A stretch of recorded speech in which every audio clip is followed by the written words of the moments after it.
Alors que Donald Trump a effectué un rétropédalage au sujet des droits de douane au cours de la semaine, Éric Lombard reste sur ses gardes.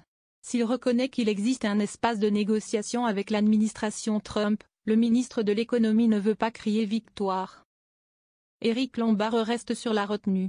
Alors que ce mercredi 9 avril, Donald Trump a annoncé une suspension pour 90 jours des droits de douane supplémentaires à l'encontre de dizaines de pays. À l'exception de la Chine, le ministre de l'économie estime qu'il ne faut pas crier victoire dans une interview accordée à Ouest France. Il met aussi en garde contre le risque d'une explosion des exportations chinoises vers l'Europe. Toutefois, il reconnaît qu'il y a un espace de négociation avec l'administration Trump.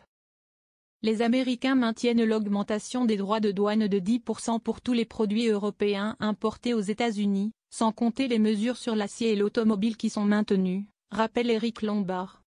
C'est pourquoi, selon lui, l'Europe doit maintenir la pression.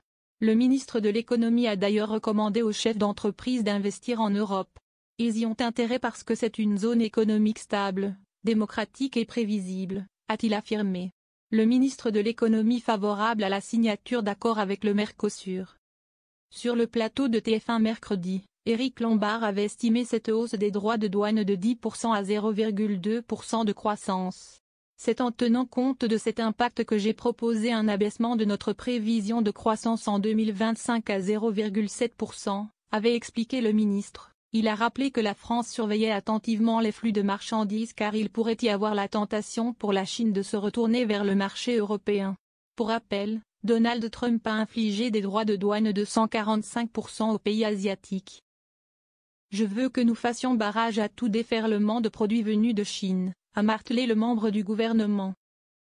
Éric Lombard a aussi avoué être favorable à la signature d'accords commerciaux, notamment celui avec le bloc sud-américain du Mercosur, à condition qu'on le fasse évoluer, car il n'est pas acceptable en l'état. Il y a encore des améliorations à y apporter en matière agricole et environnementale.